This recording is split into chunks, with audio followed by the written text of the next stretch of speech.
আজকে আমাদের প্রথম পড়ার বিষয় হচ্ছে কি সিএনজি। এগুলো আমরা অনেকবার পড়িয়েছি, যেহেতু রিভিশন পড়া বলেছি, এখন পড়াগুলোকে তোমার নিজের থেকে নিজে ক্লিয়ার করে নিতে হবে, কার কোথায় ত্রুটি আছে, কে কোথায় বোঝেনি সেটা কমপ্লিট করতে হবে। এই জন্য পড়াগুলোকে আমরা এখন যেটা পড়াচ্ছি সেটা হচ্ছে আলাদা ধাঁচে, অর্থাৎ আগে যেরকম ধরিয়ে ধরে আমরা পড়িয়েছি 3-4বার রিভিশন হয়ে গেছে, এই জন্য এখনকার পড়াগুলো আলাদা টাইপের হবে। তো সিএনজির ক্ষেত্রে আমরা কি কি কথা মনে রাখবো এখন বলছি, তো রিভিশন হিসেবে অনেক কয়েকবার রিভিশন হিসেবে তোমরা প্রায় সবই জানো, তারপর আমরা ছোট ছোট করে কিভাবে মনে রাখা যায় সেই টেকনিকগুলো বলছি। তাহলে সিএনজির ক্ষেত্রে আমার মনে রাখার জন্য প্রথমে মনে রাখা উচিত যে আসলে সিএনজিতে কোন গ্যাস থাকে। তাহলে কোন গ্যাস থাকে? মিথেন গ্যাস থাকে। এখন কথা হচ্ছে এই মিথেন গ্যাসকে কিভাবে রাখা হয় সেখানে? তাহলে উচ্চ চাপে সংকুচিত করে রাখা হয়। উচ্চ চাপে কি করে রাখা হয়? গ্যাসকে যদি আমরা উচ্চ চাপে সংকুচিত করি তখন সেটি কেমন হয়ে যায়? তরল হয়ে যায়। এই জন্য সিএনজির যে সিলিন্ডারগুলো থাকে সেগুলোতে আমরা এদেরকে কেমন দেখতে পাই? তরল বলে আমাদের কাছে মনে হয়। আর এত কিছু মনে রাখার কোনো প্রয়োজন পড়বে না, তুমি যদি সিএনজির শুধু পূর্ণরূপ জানো, অর্থাৎ পূর্ণরূপ মনে রাখো, তোমার সবটুকু হয়ে যাবে। তাহলে সিএনজির পূর্ণরূপ কি? তাহলে দেখো, কম্প্রেস শব্দের অর্থই তো কি? সংকুচিত করা। ন্যাচারাল মানে কি? প্রাকৃতিক। গ্যাস মানে গ্যাস। তাহলে এখানে বোঝানো, তুমি এখানে বুঝতেই পারছো যে সংকুচিত প্রাকৃতিক গ্যাস। সংকুচিত প্রাকৃতিক গ্যাস মানে সংকুচিত কোন গ্যাস? Methane gas. তাহলে ওটাকে যদি তুমি মনে রেখে এটাকে ব্যাখ্যা করতে পারো তাহলে তো তোমার হয়ে যায়। আর তোমরা সবাই জানো সিএনজি কোথায় ব্যবহার করা হয়? যানবাহনের জ্বালানি হিসেবে এটি কী করা হয়? ব্যবহার করা হয়। যদিও কিছু কিছু মানুষের কাছে এই সিএনজি বলতে আমরা ওই যানবাহনকেই বুঝি, কিন্তু সিএনজি বলতে যানবাহন না, এটা সিএনজি চালিত অটো। সিএনজি চালিত সেটি হচ্ছে কি? অটো। তাহলে যদি পরীক্ষায় প্রশ্ন আসে সিএনজি বলতে কি বোঝো, তখন আমরা বলবো উচ্চ চাপে সংকুচিত কোন গ্যাসকে কি বলে? সিএনজি বলে। সিএনজির পূর্ণরূপ কি? Compressed natural gas. এটি কোথায় ব্যবহার করা হয়? তাহলে যানবাহনের জ্বালানি হিসেবে এটি কি করা হয়? ব্যবহার করা হয়। এবার আমাদের পড়ার বিষয় হচ্ছে এলপিজি। তাহলে এবার আমরা কি দেখাবো? এলপিজি। এখন কথা হচ্ছে এলপিজি কি? তাহলে এলপিজির পূর্ণরূপ তুমি মনে রাখো তাহলে হয়ে যাবে। তাহলে এলতে হচ্ছে লিকুইড, এলতে কি? আর পিতে পেট্রোলিয়াম, আর জিতে কি? তার মানে আমরা এটাকে লিকুইডও বলতে পারি, লিউকিফাইডও বলতে পারি, যে কোনো একটা বললেই চলবে। এই জন্য আমরা বলছি লিউকিফাইড পেট্রোলিয়াম গ্যাস। এই লিউকিফাইড পেট্রোলিয়াম গ্যাসে দুইটি গ্যাস থাকে, একটিকে আমরা বলি প্রোপেন। কি বলে থাকি আমরা? প্রোপেন। আরেকটার নাম কি? তাহলে প্রোপেন ও বিউটেন গ্যাসের মিশ্রণ। এখানে কোন কোন গ্যাস থাকে? হ্যাঁ, প্রোপেন ও বিউটেন গ্যাসের মিশ্রণ। এটি নৈবেত্তিকের জন্য সব থেকে বেশি আছে।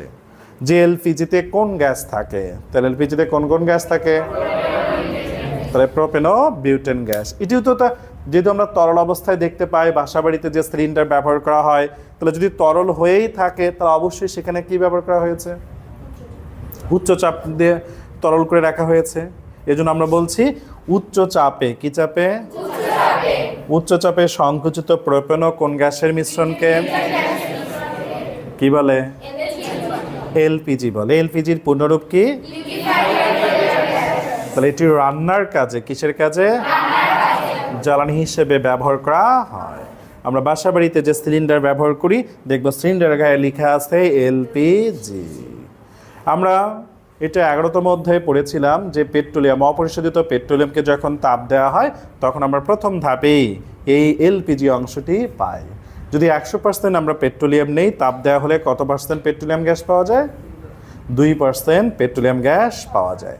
মজার ব্যাপার হলো এই পেট্রোলিয়াম গ্যাসগুলো আগে বাতাসে উন্মুক্তভাবে ছেড়ে দেওয়া হতো, কিন্তু পরবর্তীতে যখন দেখা যায় এটি রান্নার কাজে জ্বালানি হিসেবে ব্যবহার করা হয় তখন এটি সিলিন্ডার ভর্তি করে বাজারজাত করা শুরু করা হয়। ঠিক আছে কি? তাহলে আমাদের এলপিজি আর কি শেষ? সিএনজি শেষ। ধরে দেখতে চাই আমরা, তাই না? কারণ তো সিএনজি কি?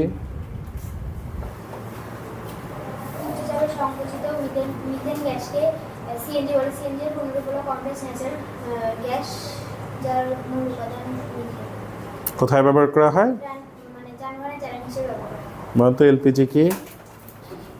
পুনরুপযোগী লিকুইফাইড পেট্রোলিয়াম গ্যাস উচ্চ চাপে সংকোচিত প্রোপেন ও বিউটেন গ্যাসের মিশ্রণকে এলপিজি বলে, এটি রান্নাঘরে জ্বালানি হিসেবে ব্যবহার করা হয়। ঠিক আছে কি?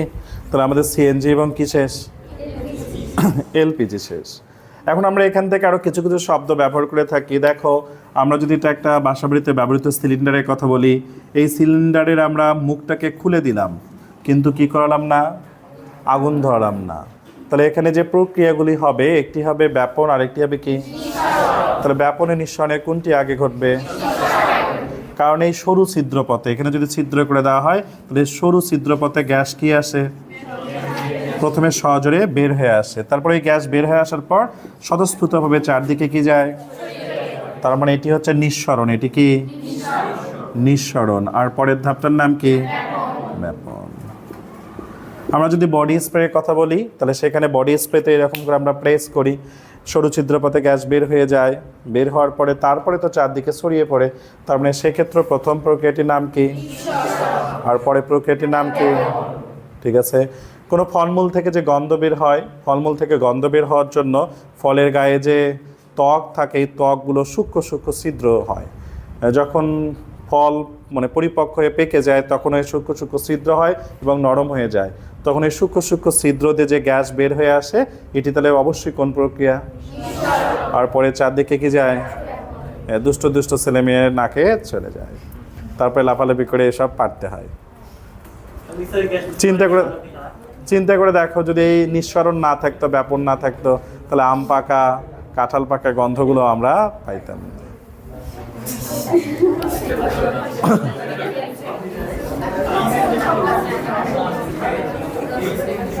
ঠিক আছে, কি কথা? এবার সবাই বুঝছো? কোনো সমস্যা আছে কারো? তাহলে আমরা এখান থেকে তিনটি প্রক্রিয়ার কথা বলেছি। একটি হচ্ছে গ্যাসের সিলিন্ডারে মুখ খুলে দিলে কি হবে, বডি স্প্রেতে কি হবে, এবং কোনো ফলমূল থেকে গন্ধ বের হলে প্রত্যেকটির ক্ষেত্রে প্রথমে হবে কি, আর পরের ক্ষেত্রে হবে কি? কারো কোনো সমস্যা আছে? বুঝছেন তো শিওর? তাহলে পরের ধাপে যাই। এবার আমরা চলে আসবো মোমবাতি। মোম, কেউ আমাকে বলো তো মোম কি? তাহলে মোম হচ্ছে হাইড্রোকার্বনের মিশ্রণ। অনেকে আবার আমি দেখি এরকম করে যদি বলা হয় মোম কি, বলে হাইড্রোকার্বন। শুধু হাইড্রোকার্বন বললে হবে না, বলতে হবে কি? হাইড্রোকার্বনের মিশ্রণ। দেখা যাক, আমরা একটু দেখাই।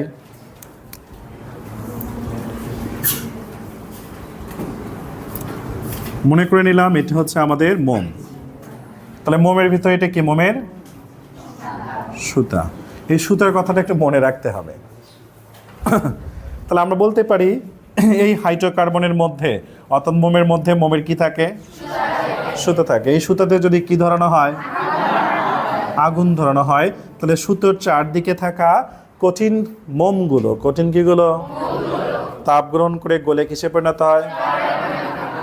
এই যে মোম মনে করো কান্না শুরু করে দিল, এই জন্য জল পড়ছে, তাই না? তাই এটা কি মোম? তরল মোম। আর আগে কি ছিল? কঠিন মোম ছিল। তরল মোমে পরিণত হয়। এই কিছু পরিমাণ তরল মোম ওই যে খুশির ঠেলায় আরও পরিমাণ কি করে? তাপ গ্রহণ করে। তাপ গ্রহণ করে তখন কিসে পরিণত হয়? এই মোমের বাষ্পে কি হয়? পরিণত হয়। এই মোমের বাষ্প আবার কি হয়? বাতাসের অক্সিজেনের সাথে বিক্রিয়া করে। বিক্রিয়া করে এখানে মোম যেহেতু হাইড্রোকার্বনের মিশ্রণ, তার মানে এখানে কার্বন আছে আর কি আছে? হাইড্রোজেন আছে। তাহলে এই কার্বন আর হাইড্রোজেন অক্সিজেনের সাথে যদি বিক্রিয়া ঘটে, দহন বিক্রিয়া, আমরা দহন বিক্রিয়ার সত্য থেকে জানি যে উপাদান মৌলের কিসে পরিণত হয়? অক্সাইডে পরিণত হয়। তাহলে কার্বনের অক্সাইড হলে কি হবে? আর হাইড্রোজেনের হলে কি হবে? জলীয় বাষ্প। আর সেই সাথে জ্বালালে আমরা কোন কোন শক্তি পাই? তাহলে তাপ শক্তি ও কোন শক্তি? আলোক শক্তি আমরা পাই। ঠিক আছে কি কথা? তাহলে আমরা কিন্তু পড়াটা আমাদের কমপ্লিট। দেখো, একটা চিত্র দিয়ে আমরা কমপ্লিট করতে পারি। তোমরা তো আবার পরীক্ষার হলে এরকম করে এখানে বিক্রিয়া দিতে পারবা না। চিত্র দিতে পারবা, কিন্তু বিক্রিয়া তো বর্ণনা শেষে নিচে দিতে হবে, তাই না? আচ্ছা, তাহলে আমরা কি বলবো? তাহলে আমরা বলছি মোম হচ্ছে কার মিশ্রণ? এই মোমের ভিতরে কি থাকে? একটি মোমের সুতো থাকে। এই মোমের সুতায় কি করানো হলে? আগুন ধরানো হলে সুতার চারদিকে থাকা হাইড্রোকার্বনগুলো অর্থাৎ কঠিন মোমগুলো গলে কিসে পরিণত হয়? এই তরল মোমগুলো আরও তাপ গ্রহণ করে কিসে পরিণত হয়? যা বাতাসের অক্সিজেনের সাথে বিক্রিয়া করে কার্বন ডাইঅক্সাইড, জলীয় বাষ্প, তাপ শক্তি এবং কোন শক্তি? আলোক শক্তি কি করে উৎপন্ন করে। তাহলে মজার ব্যাপার দেখো, মোম যখন জ্বলছে একই সাথে নিচের দিকে আমরা কঠিন দেখতে পাচ্ছি, কান্না করছে বলে তরল দেখতে পাচ্ছি, আবার এদিকে আরও তাপ গ্রহণ করছে বলে আমরা বাষ্প দেখতে পাচ্ছি। তাই আমরা বলতে পারি মোমের জ্বলনের সময় পদার্থের কয়টি অবস্থা একই সাথে কি করে? বিরাজ করে। কন্ত তাহিয়া শুনি, মোমের জ্বলনে পদার্থের তিনটি অবস্থা একই সাথে বিরাজ করে, ব্যাখ্যা করেন। মৌমতে বিভিন্ন হাইড্রোকার্বনের মিশ্রণ, মোমের মধ্যে একটি সুতা থাকে। এই সুতায় আগুন জ্বালানো হলে সুতার চারপাশের কঠিন মোমগুলো গলে তরল মোমে পরিণত হয়। এই তরল মোম আরও কিছু তাপ গ্রহণ করে বাষ্পে পরিণত হয়, যা বাতাসের অক্সিজেনের সাথে বিক্রিয়া করে কার্বন ডাইঅক্সাইড, জলীয় বাষ্প, তাপ শক্তি এবং আলোক শক্তি উৎপন্ন করে। এক্ষেত্রে মোমের কঠিন, তরল এবং বাষ্পীয় তিনটি অবস্থায় দেখা যায়।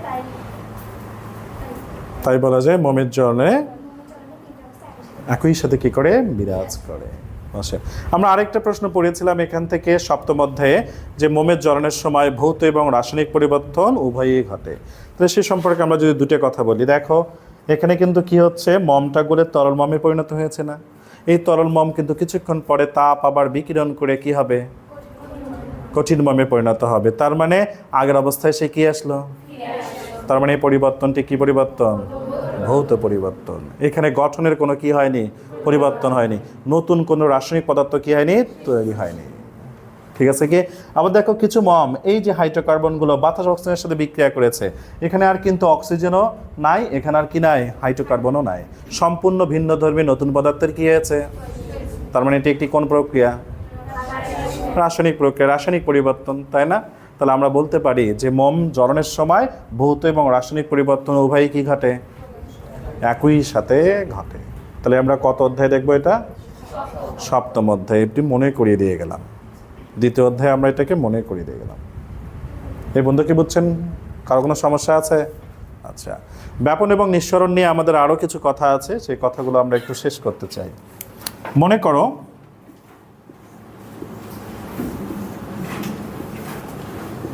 এগুলো একটা করে পাত্র, এই পাত্রগুলোতে আমরা কঠিন পদার্থ নিয়েছি, এই পাত্রটাতে আমরা তরল পদার্থ নিয়েছি, এই পাত্রটাতে আমরা বায়বীয় পদার্থ নিয়েছি। চিত্র দেখে তো আমরা বুঝতে পারছি, তাই না? তো এটার নাম কি পদার্থ? এটা তরল, আর এটা বায়বীয়। আমি যদি এখন তোমাদেরকে জিজ্ঞেস করি এই তিন পদার্থের মধ্যে কোনটির ব্যাপনার সবচেয়ে বেশি, তাহলে বায়বীয় পদার্থের ব্যাপনার সবচেয়ে বেশি।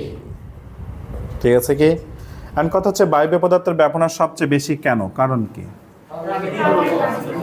কারণ তাদের আন্তরিক শক্তির মান কি আছে? কম আছে। আর গতি শক্তির মান কি আছে? এজন্য সে দ্রুত চারদিকে কি পড়ে, তাই বায়বীয় পদার্থের ব্যাপনার কি হয়? সবচেয়ে বেশি হয়। প্রশ্নের উত্তর দিবা। এই প্রশ্ন যদি তোমাকে কখনো আসে যে বায়বীয় পদার্থের ব্যাপনার সবচেয়ে বেশি হয় কেন, তাহলে তুমি শর্টকাটের জন্য প্রথমে ব্যাপনের সংজ্ঞা দাও। সংজ্ঞাতে বলো যে বায়বীয় পদার্থের আন্তঃআণবিক শক্তি নেই বললেই চলে, তাই তাদের আণবিক দূরত্ব সবচেয়ে কী হয়ে থাকে? বেশি হয়ে থাকে। এই জন্য গতিশক্তি সবচেয়ে কী হয়? বেশি হয়। কণাগুলো চারদিকে দ্রুত কী করে? তাই বায়বীয় পদার্থের ব্যাপনার সবচেয়ে কী হয়? বেশি। কারণ তুমি বায়বীয় পদার্থের যে বৈশিষ্ট্য পড়েছো সেই বৈশিষ্ট্য অনুযায়ী বললাম না? আর ছড়িয়ে পড়তে গেলে কাজ করবে দুইটি জিনিস, একটি হচ্ছে গতিশক্তি আর একটি কী শক্তি? আন্তর্বিক আকর্ষণ শক্তি। তুমি যেহেতু বলছো ব্যাপন হার বেশি, তার মানে তোমার কল্পনায় থাকতে হবে এর আন্তর্বিক শক্তির মান সবচেয়ে কী আছে? কম আছে। আর গতিশক্তির মান সবচেয়ে কী আছে? তো এটা দেখালেই তো তোমার হয়ে গেল। বুঝছো কি কথা? আর পরবর্তীতে যদি আমি কঠিন পদার্থের ক্ষেত্রে বলি, তাহলে এর ব্যাপনার সবচেয়ে কী হবে? কারণ এর আন্তর্বিক শক্তির মান কেমন আর গতিশক্তির মান কম। তাহলে এটাতে ব্যাখ্যা করলেই তো তোমার হয়ে যাচ্ছে। কত দেখি শুনি এটা, কঠিন পদার্থের ব্যাপনার সবচেয়ে কম কেন? আমরা জানি কোনো মাধ্যমে কঠিন তরল বা বায়বীয় পদার্থের সমান ও স্বতঃস্ফূর্তভাবে ছড়িয়ে পড়ার প্রক্রিয়াকে ব্যাপন বলে। কঠিন পদার্থের আন্তঃকরণ আকর্ষণ শক্তি সবচেয়ে বেশি হয়, ফলে এর গতিশক্তি কম হয়। এজন্য এরা খুব ধীরে ছড়িয়ে পড়ে, এজন্য কঠিন পদার্থের ব্যাপন হার কম হয়। ঠিক আছে কি? সুন্দর কথা না? মশা।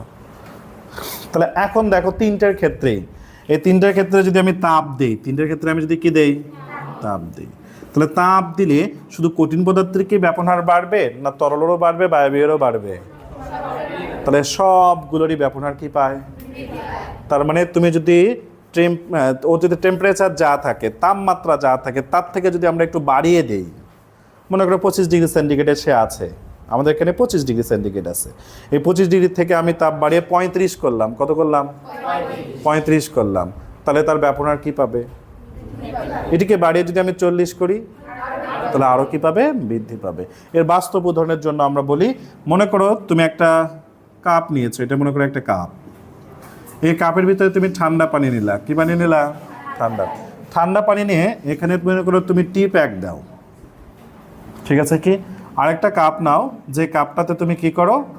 গরম পানি নাও, তাহলে এটা ঠান্ডা পানি আর এটা কি পানি? গরম পানি। এখানে তুমি একটা টি প্যাক দাও, তাহলে বলো তো এই টি প্যাকের রংটা কোনটাতে দ্রুত ছড়াবে? তার মানে গরম পানিতে ব্যাপনহার কি হয়? বেশি হয়। তাহলে আমরা এখান থেকে বুঝতে পারি তাপ বৃদ্ধি করা হলে ব্যাপনহার কি পায়? আমরা আরও অনেক অসংখ্য উদাহরণ দিতে পারি। মায়েরা বাড়িতে যখন গুড় অথবা চিনি দিয়ে মুড়ির অথবা মলা তৈরি করে, সেক্ষেত্রে চিনি অথবা গুড়কে পানির সাথে মিশাতে হয়। মিশানোর জন্য যদি ঠান্ডা পানিতে দিয়ে রাখে, মিশাতে অনেক সময় লাগবে, আর এটা যদি গরম পানিতে দেওয়া হয় তাহলে কিন্তু তাৎক্ষণিকভাবে কি যায়? মিশে যায়। তার মানে তাপ দেওয়া হয়েছে, ব্যাপনহার কি পেয়েছে? বৃদ্ধি পেয়েছে। প্রশ্ন যদি করা হয় যে তাপ দেওয়া হলে পদার্থের ব্যাপনহার কি পায় কেন? বৃদ্ধি পায় কেন?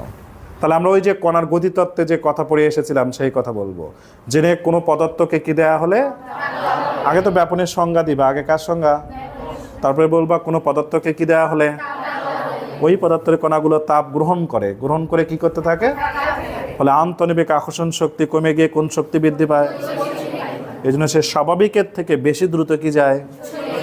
স্বাভাবিকের থেকে, শব্দটা কিন্তু কি হবে? তাপ দিচ্ছ, স্বাভাবিকভাবে যা ছড়াতো তার থেকে কি করবে? বেশিভাবে ছড়াবে, অর্থাৎ তার ব্যাপনহার কি পাবে? বৃদ্ধি পাবে। বুঝছো কি কথা? তাহলে তাপ দেওয়া হলে কোনো পদার্থের ব্যাপনহার কি পায়? বৃদ্ধি পায়। তাহলে প্রথমে কার সংজ্ঞা, তারপরে কোনো পদার্থকে তাপ দেওয়া হলে ওই পদার্থের কণাগুলো তাপ কি করে? কাঁপতে থাকে। ফলে আন্তঃনিবিক আকর্ষণ শক্তি কমে গিয়ে কোন শক্তি বৃদ্ধি পায়? গতিশক্তি বৃদ্ধি পায়। এই জন্য সে স্বাভাবিকের থেকে বেশি দ্রুত কি হয়? তাই তার ব্যাপনহার কি হয়? বেশি হয়। কম দেখি নিয়ে শুনি। কঠিন তরল বায়বীয় পদার্থকে সঙ্গে ছড়িয়ে পড়াকে গঠন বলে। কোনো পদার্থকে তাপ দেওয়া হলে তা তাপ গ্রহণ করে কাঁপতে থাকে এবং তার মধ্যে আণবিক আকর্ষণ শক্তি কমে যায় এবং গতিশক্তি বৃদ্ধি পায়। এর ফলে এটি তাড়াতাড়ি স্বাভাবিক সময়ের তুলনায় স্বাভাবিক হচ্ছে অবস্থান থেকে দ্রুত ছড়িয়ে পড়তে পারে। তাই তার ব্যাপনহার কি পায়? বৃদ্ধি পায়। দেখো তো এবার এখান থেকে এমসিকিউ একটা আসে, KMnO4, এটার নাম কি? বর্ণ কেমন? গোলাপি। পটাশিয়াম পারম্যাঙ্গানেট নিয়ে কিন্তু আমরা যখন প্রথম পড়িয়েছি 2-3 বার আমরা প্র্যাকটিক্যাল করেও দেখিয়েছি, যেটা দেখালে ব্যাপনহার কিভাবে হয়, ব্যাপনের পরীক্ষার সময় আমরা দিয়ে দেখিয়েছি। ঠিক আছে কি?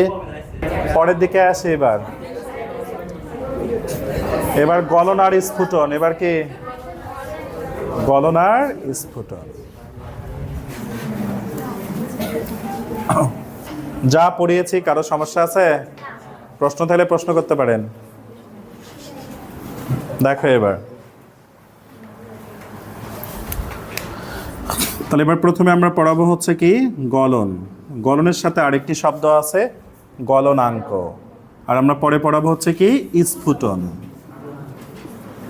স্ফুটন, তার সাথে আরেকটি শব্দ আছে কি? স্ফুটনাঙ্ক। এটা দেখো আমরা বলে দিলাম এটা কঠিন পদার্থ। কি পদার্থ? কঠিন পদার্থ। তাকে আমরা কি করলাম? তাপ দিলাম। কি দিলাম? তাপ দেওয়া হলে সেটি কিসে পরিণত হলো? তরলে পরিণত হলো। এই যে তাপ দেওয়ার ফলে সে যে তরলে পরিণত হলো, এই তরলে পরিণত হওয়ার প্রক্রিয়াকে কি বলা হয়?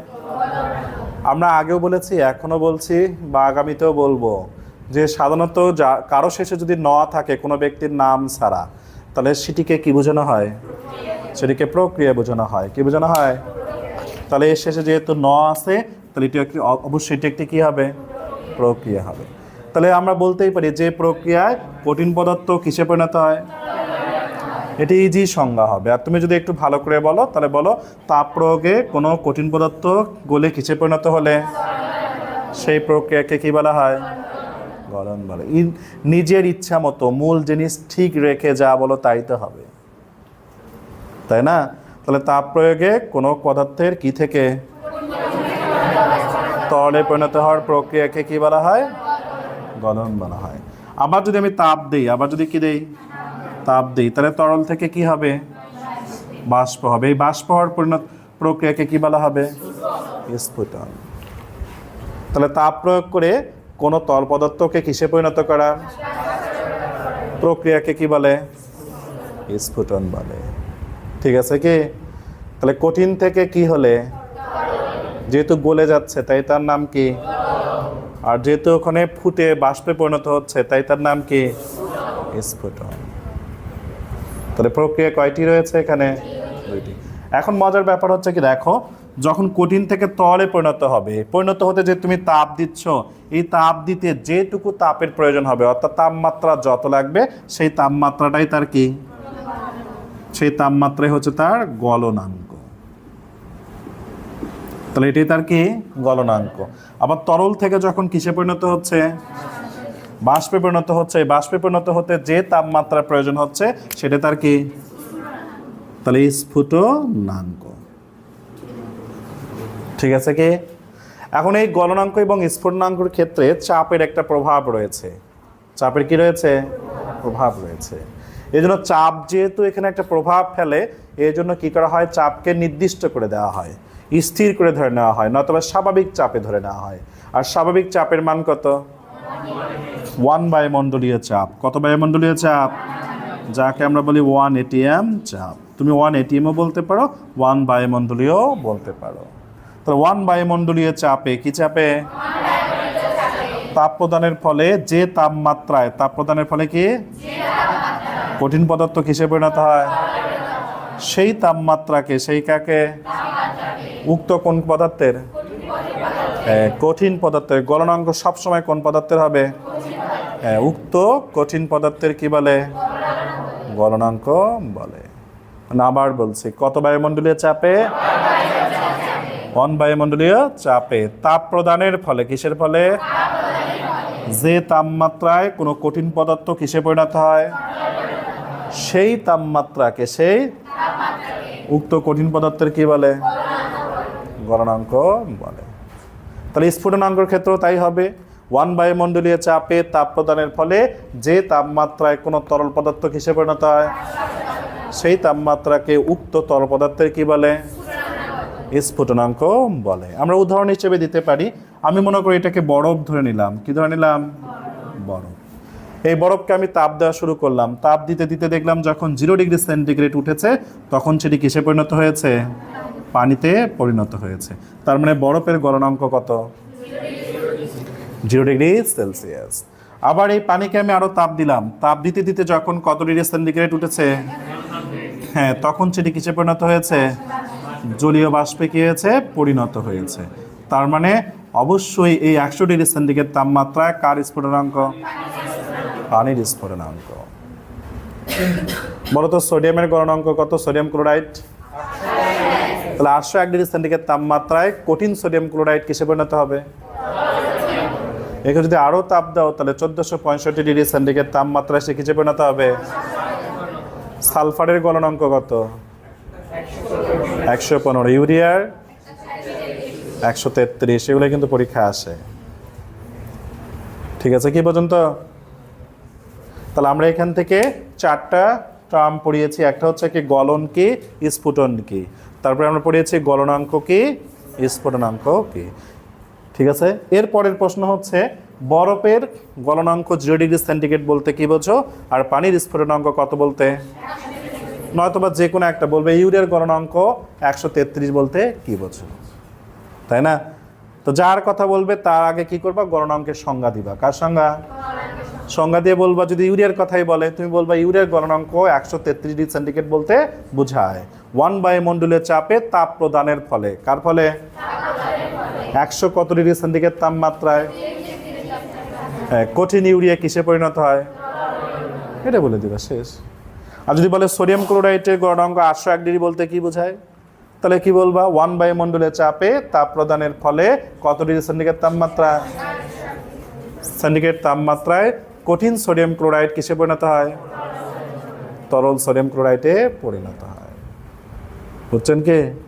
কান্ত গলন কি? গলন কি? কোনো পদার্থকে তাপ প্রদানের ফলে, কোনো কঠিন পদার্থকে তাপ প্রদানের ফলে তা তরলে পরিণত হলে এই প্রক্রিয়াকে গলন বলে। কান্ত স্ফুটন কি? কোনো তরল পদার্থকে তাপ প্রদানের ফলে তাকে বাষ্পে পরিণত করার প্রক্রিয়াকে স্ফুটন। কান্ত গলনাঙ্ক কি? 1 বায়ুমণ্ডলীয় চাপে তাপ প্রদানের ফলে যে তাপমাত্রায় কঠিন পদার্থ গলে তরলে পরিণত হয় তাকে ওই কঠিন পদার্থের গলন। কারণ স্ফুটনাঙ্ক কি? 1 বায়ুমণ্ডলীয় চাপে তাপ প্রদানের ফলে যে তাপমাত্রায় কোনো তরল পদার্থ সে বাষ্পে পরিণত হয় তাকে উক্ত তাপমাত্রাকে ওই পদার্থের স্ফুটনাঙ্ক বল। এলে সংজ্ঞা আসলে সাথে সাথে বলে দিবা কার স্ফুটনাঙ্ক কত, কার গলনাঙ্ক কত, এগুলো বলে দিবা কিন্তু। হ্যাঁ বলেন তো দিবা। সোডিয়াম ক্লোরাইডের গলনাঙ্ক 801 ডিগ্রি বলতে কি বোঝেন? সোডিয়াম ক্লোরাইডের গলনাঙ্ক 801 ডিগ্রি সেলসিয়াস বলতে বোঝায় এর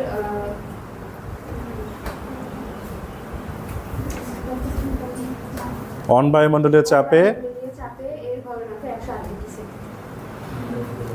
তোমার গলনাঙ্ক মনে করো 801 ডিগ্রি বলতে কি বুঝবে তুমি? 1 বায়ুমণ্ডলীয় চাপে 801 ডিগ্রি সেন্টিগ্রেড তাপমাত্রা তুমি কঠিন থেকে কি হবা, তরল হবা, সেটাই তো বলতে হবে। আপনি কান্ত শুনি এটা। বায়ুমণ্ডলীয় চাপে তাপ প্রদানের ফলে যে তাপমাত্রায় কঠিন পদার্থ তরলে পরিণত হয় সেই তাপমাত্রায় উক্ত কঠিন পদার্থের গলনাঙ্ক সোডিয়াম ক্লোরাইডের গলনাঙ্ক 801 ডিগ্রি সেন্টিগ্রেড বলতে বোঝায় 1 বায়ুমণ্ডলীয় চাপে তাপ প্রদানের ফলে কঠিন সোডিয়াম ক্লোরাইড 801 ডিগ্রি সেন্টিগ্রেড তাপমাত্রায় তরলে পরিণত হয়। কান্ত সোডিয়াম ক্লোরাইডের স্ফুটনাঙ্ক 1465 ডিগ্রি বলতে কি বোঝায়? আমরা জানি বায়ুমণ্ডলীয় চাপে তরল ঘনত্ব হ্রাস প্রক্রিয়াকে স্ফুটনাঙ্ক বলে। 1465